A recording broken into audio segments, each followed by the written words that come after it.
Hello students, आज हम आपको बीए पार्ट 1 का पॉलिटिकल साइंस का मौलिक अधिकार और मौलिक कर्तव्य और राज्य के नीति निर्देशक तत्व बताने जा रहे हैं आसान भाषा में। यह आपका बीए पार्ट 1 का सेकंड पेपर कवर करेगा आपका, और इसमें से हर साल कई क्वेश्चंस आते हैं, शॉर्ट क्वेश्चंस, लॉन्ग क्वेश्चन और वेरी शॉर्ट क्वेश्चंस। इस टॉपिक को पढ़ाने के बाद लास्ट में हम एमसीक्यू से रिलेटेड आपको शॉर्ट क्वेश्चंस देंगे और आप कमेंट बॉक्स में उनको हमें बताइएगा उनका आंसर क्या है। ठीक है, तो देखिए कि हम भारतीय संविधान के 3 बहुत महत्वपूर्ण भागों को समझेंगे। कौन कौन से वो भाग हैं? मौलिक अधिकार, मौलिक कर्तव्य और राज्य के नीति निर्देशक तत्व। ठीक है, तो इसके बारे में हम आसान भाषा में आपको बताते चले जा रहे हैं। आप बहुत सही से इसको पूरा सुनिएगा, कहीं पे भी वीडियो को स्किप नहीं करिएगा, क्योंकि अगर आप स्किप करोगे तो आपकी समझ में नहीं आएगा। तो देख लीजिए, भारतीय संविधान दुनिया का सबसे विस्तृत संविधान माना जाता है। ये जब हमने आपको भारतीय संविधान की विशेषताएं पिछले वीडियो में जो बताई थी, उसी के हिसाब से हम आपको बता रहे हैं कि भारतीय संविधान दुनिया का सबसे विस्तृत संविधान माना जाता है। इसका मुख्य उद्देश्य नागरिकों को अधिकार देना, उनको कर्तव्य निभाना और राज्य को दिशा देना है। और हमारा संविधान कैसा है? लिखित और विस्तृत संविधान है। इसलिए संविधान में क्या क्या है? नागरिकों के लिए मौलिक अधिकार है, नागरिकों के लिए मौलिक कर्तव्य है और राज्य के लिए राज्य के नीति निर्देशक तत्व हैं। एक ही बात हम आपको बार बार बता रहे हैं, सुन लीजिए। ये मौलिक अधिकार किसके लिए है? नागरिकों के लिए है। और मौलिक कर्तव्य किसके लिए है? वो भी नागरिकों के लिए है। लेकिन राज्य के जो नीति निर्देशक तत्व संविधान में दिए गए हैं, ये किसके लिए है? राज्यों के लिए है, कि जब भी वो कोई कानून बनाए, नया नियम लाए, तो वो इनका अवलोकन अवश्य करें। ठीक है, आज हम इन तीनों के बहुत आसान भाषा में सारी चीज़ों को समझेंगे। इनसे रिलेटेड सारे क्वेश्चंस आपको मिल जाएंगे इसमें। ठीक है, पहला हम आपको बताने जा रहे हैं वो है फंडामेंटल राइट्स, यानी कि मौलिक अधिकार। मौलिक अधिकार क्या है? आपको पता ही है कि संविधान ने हमें बहुत सारे 6 अधिकार दिए हुए हैं, मौलिक अधिकार, जिनके द्वारा हम अपने जीवन को ईजी बना सकते हैं, आसान बना सकते हैं और अपना जीवन हंसी खुशी सुखमय जीवन व्यतीत कर सकते हैं। देखिए, मौलिक अधिकार संविधान के भाग 3 में दिए गए हैं। किस में दिए गए हैं? अगर आपका क्वेश्चन आता है कि मौलिक अधिकार संविधान के किस भाग में दिए गए हैं, तो किस भाग में दिए गए हैं? पार्ट 3 यानी 3 में दिए गए हैं। ये अनुच्छेद 12 से 35 तक हैं। भाग 3 में दिए हुए हैं और अनुच्छेद 12 से 35 तक हैं। और इनका उद्देश्य क्या है? नागरिकों की स्वतंत्रता और समानता की रक्षा करना। इनका उद्देश्य है नागरिकों की स्वतंत्रता और समानता की रक्षा करना, जिससे वो अपना जीवन इजीली, सही से सर्वसंपन्न जी पाए। यदि सरकार इन अधिकारों का उल्लंघन करती है तो नागरिक सीधे कहाँ जा सकते हैं? न्यायालय जा सकते हैं। अगर किसी भी नागरिक के अधिकारों का हनन होता है तो वो न्यायालय की शरण ले सकता है। आगे देखिए, सबसे पहला जो अधिकार है वो है आपका समानता का अधिकार। किसका अधिकार है? समानता का अधिकार। और ये समानता का अधिकार अनुच्छेद 14 से 18 तक दिया हुआ है। याद रखिए, समानता का अधिकार संविधान में पहला अधिकार है, जो कि अनुच्छेद 14 से 18 तक दिया गया है।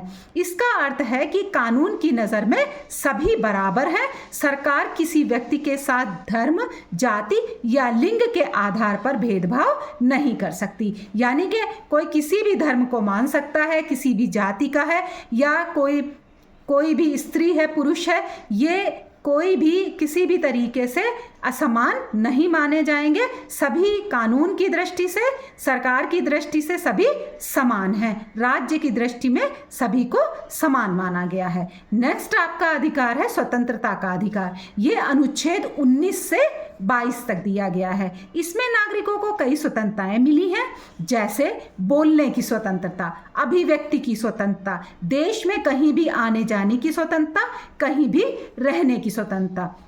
हमने आपको शॉर्ट वीडियोस में बताया भी था कि बोलने की स्वतंत्रता और अभिव्यक्ति की स्वतंत्रता हमें दी गई है, लेकिन किसी की निंदा करने का अधिकार नहीं है।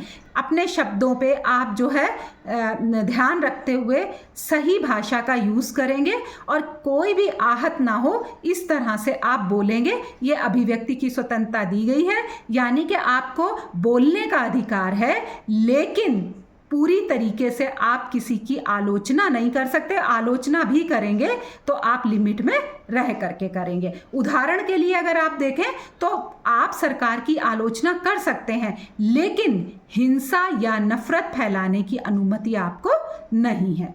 नेक्स्ट आपका आता है शोषण के विरुद्ध अधिकार। ये संविधान के अनुच्छेद 23 से 24 में है। 23 और 24 में आपके शोषण के विरुद्ध अधिकार संविधान में दिया गया है। इसका उद्देश्य है शोषण को रोकना। इसका क्या उद्देश्य है? शोषण को रोकना। मानव तस्करी प्रतिबंधित, यानी कि कोई भी किसी मनुष्य को बेच या खरीद नहीं सकता। 14 वर्ष से कम बच्चों से खतरनाक काम कराया नहीं जा सकता। 14 साल से कम जो बच्चे हैं उनको शिक्षा का अधिकार मिला हुआ है, लेकिन कोई भी उनसे खतरनाक काम जो जान जोखिम में डालने वाला है वो काम नहीं करवा सकता। नेक्स्ट यानी चौथा आपका है जो मौलिक अधिकार है संविधान में दिया हुआ है, वो धर्म की स्वतंत्रता का अधिकार है। ये अनुच्छेद 25 से 28 तक है। इसके बारे में आपको पता ही है कि भारत एक क्या है, धर्मनिरपेक्ष राज्य है। उसका अपना कोई धर्म नहीं है। भारत एक धर्मनिरपेक्ष राज्य है और उसका कोई भी अपना धर्म नहीं है। हर व्यक्ति को कोई भी धर्म मानने, उसका पालन करने, उसका प्रचार करने के लिए स्वतंत्रता मिली हुई है। किस अनुच्छेद से? अनुच्छेद 25 से 28 तक। कोई भी अपना धर्म मान सकता है, प्रचार कर सकता है, पालन कर सकता है। राज्य की दृष्टि में सभी धर्म समान हैं। फिर आपका आता है 5वें नंबर पर सांस्कृतिक और शैक्षणिक अधिकार। ये किस में है?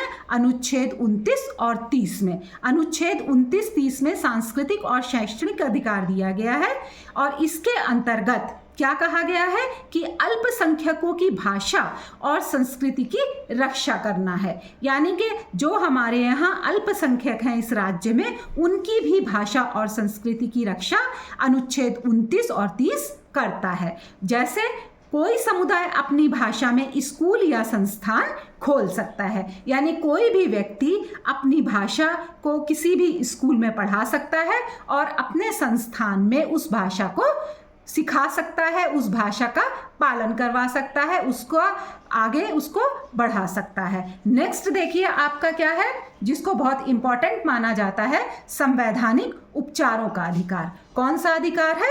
संवैधानिक उपचारों का अधिकार। ये संवैधानिक उपचारों का अधिकार अनुच्छेद 32 में दिया गया है और इसे संविधान की आत्मा भी कहा जाता है। क्यों कहा जाता है? कि बाकी के 5 अधिकार जो हैं, एक प्रकार से ये उनके उपचारों का अधिकार है और ये उनका रक्षक भी मान सकते हैं। इसीलिए इस भीमराव अंबेडकर ने इसको क्या कहा था? संविधान की आत्मा कहा था। इसका मतलब है कि यदि किसी का मौलिक अधिकार छीना जाए तो वो सीधे सुप्रीम कोर्ट जा सकता है। क्या होता है कि पहले निचली अदालत में लोग जाते हैं, उसके बाद फिर उससे ऊपर जाते हैं, फिर उच्च न्यायालय जाते हैं, फिर उसके बाद सर्वोच्च न्यायालय जाते हैं। लेकिन अगर किसी का फंडामेंटल राइट यानी कि मौलिक अधिकार छीना जा रहा है तो वो सीधे कहाँ जा सकता है?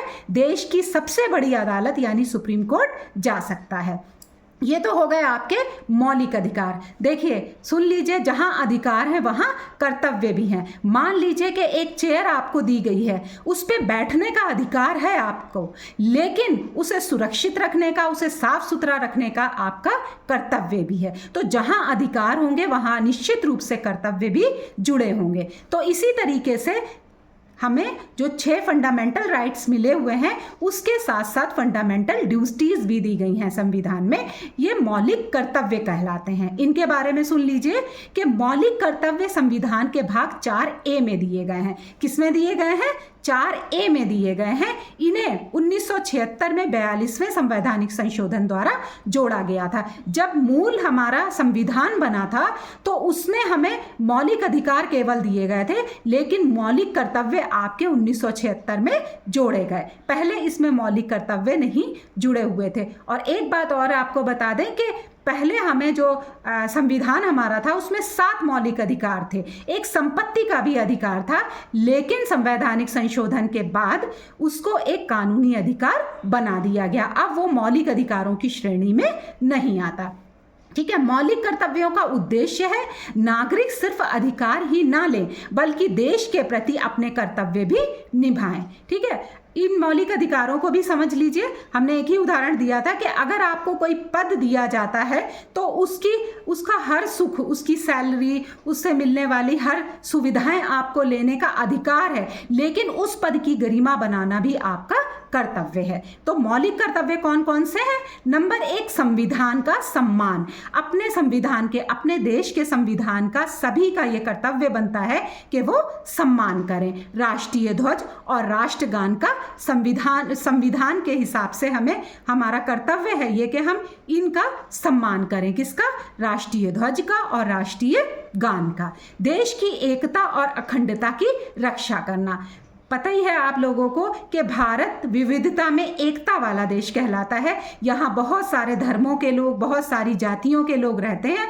तो अपने समाज में यानी भारतीय राज्य में एकता बनाए रखना, अखंडता बनाए रखना भी हमारा कर्तव्य है, जो कि ये कर्तव्य हमें मिला हुआ है किससे? संविधान से। तो देश की अखंडता और एकता बनाना भी, एकता की रक्षा करना भी हमारा कर्तव्य है। फिर है सार्वजनिक संपत्ति की रक्षा करना। सार्वजनिक संपत्ति हमारी ही है, हमारे देश की है, इसलिए वो सार्वजनिक संपत्ति हम सब की है। तो इस सार्वजनिक संपत्ति की रक्षा करना भी हमारा कर्तव्य है। और संविधान भी हमें ये बताता है कि देश की सार्वजनिक संपत्ति की रक्षा करनी चाहिए। फिर है वैज्ञानिक सोच। अपनी सोच कैसी रखनी चाहिए?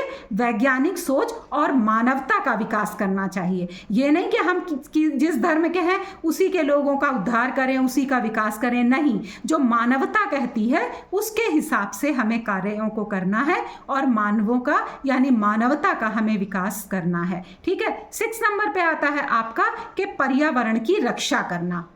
पर्यावरण है तो सब कुछ है, हमें हर चीज़ मिलती रहेगी इस पर्यावरण से ही। तो इस पर्यावरण की रक्षा करना भी हमारा कर्तव्य है। 6 से 14 वर्ष के बच्चों को शिक्षा दिलाना माता पिता का कर्तव्य है। ठीक है, 6 से 14 वर्ष के जितने बच्चे हैं उन सबको शिक्षा दिलाने का दायित्व किसका है? माता पिता का है, जो कि संविधान ने एक मूल कर्तव्य माना है। जैसे यदि कोई व्यक्ति सरकारी संपत्ति को नुकसान पहुंचाता है तो उसके मौलिक कर्तव्य के ये विरुद्ध है। जैसे हमने पहले भी बताया कि कोई भी अगर सरकारी ऑफिस में या कहीं सरकारी बिल्डिंग में कुछ भी अगर उसका नुकसान करता है तो क्या है? ये मौलिक कर्तव्यों के विरुद्ध माना जाएगा। अभी तक तो आपने देखा कि मौलिक अधिकार कौन से हैं, मौलिक कर्तव्य कौन से हैं, ये सब नागरिकों से जुड़े हुए थे। लेकिन अब राज्य से जुड़े होने वाली एक चीज आपको बता रहे हैं, वो है राज्य के नीति निर्देशक तत्व। जैसा कि इसके नाम से ही पता चलता है, राज्य के नीति निर्देशक तत्व, यानी जब भी कोई नीति बनाई जाए तो इसको ये निर्देश हैं, नीतियों को बनाने से पहले दिए गए निर्देश संविधान में है। और जब भी कोई नई नीति बनाई जाए तो इन निर्देशों को पढ़ा जाए, इन निर्देशों को दृष्टि में रखा जाए। तो ये संविधान के भाग किसमें है? भाग 4 में दिए गए हैं और अनुच्छेद 36 से 51 तक हैं। याद रखिएगा, ये क्वेश्चन बहुत आता है कि राज्य के नीति निर्देशक तत्व किस भाग में दिए हैं, तो भाग 4 में दिए गए हैं और ये अनुच्छेद 36 से कहाँ तक है? 51 तक दिए गए हैं। इनका उद्देश्य है सरकार को ये बताना कि देश को कैसे चलाना है। समझ में आ रहा है? ये राज्यों से रिलेटेड है और राज्यों को इसमें ये निर्देश दिए गए हैं कि सरकार को कैसे चलाना है, देश को कैसे चलाना है। इनको अदालत में लागू नहीं किया जा सकता, लेकिन ये बहुत ध्यान वाली बात है कि याद रखिएगा कि इनको अदालत में लागू नहीं किया जा सकता, जबकि मौलिक अधिकारों को न्यायालय ही क्या करता है? उनका रक्षक माना जाता है। इनको अदालत में लागू नहीं किया जा सकता, लेकिन सरकार की नीतियां बनाते समय इनको ध्यान में रखना पड़ता है। तो ये अदालत में किसी भी तरीके से चैलेंज नहीं किए जा सकते, लागू नहीं किए जा सकते, लेकिन सरकार जब अपनी नीतियां बनाएगी तो इनको अपने ध्यान में अवश्य रखेगी। आगे देखिए कि जो मूल यानी कि प्रमुख जो नीति निर्देशक तत्व हैं वो कौन कौन से हैं, एक बार उनके बारे में भी सुन लीजिए आप। कि सबसे मेन है कि सरकार के लिए जो ये नीतियां हैं इसमें सबको समान वेतन देना है, यानी समान कार्य का समान वेतन, पुरुष और महिला को समान काम के लिए समान वेतन मिलना चाहिए। आ गया समझ में? ये जो नीति निर्देशक तत्व हैं इसमें कहा गया है कि सबको समान वेतन मिलना है, यानी कि पुरुष और महिला को समान काम के लिए समान वेतन दिया जाएगा। पहले क्या होता था, बहुत पहले, कि जो पुरुष कार्य करते थे उनको वेतन अधिक मिलता था और वही काम सेम टू सेम महिलाएं जब किया करती थी तो उनको वेतन कम दिया जाता था। लेकिन ये नीति निर्देशक तत्व बताते हैं कि किसी की भी सैलरी उसके लिंग के हिसाब से ऊपर नीचे नहीं की जाएगी, यानी कि समान कार्य का समान वेतन दिया जाएगा। फिर है आपका शिक्षा का प्रसार। राज्य को शिक्षा बढ़ाने का प्रयास करना चाहिए, क्योंकि जब शिक्षा का विकास होगा तभी हमारा देश आगे बढ़ेगा, कुछ ना कुछ करेगा, विकसित होगा। जितने भी लोग हैं शिक्षा प्राप्त करने के बाद ही आगे बढ़ेंगे।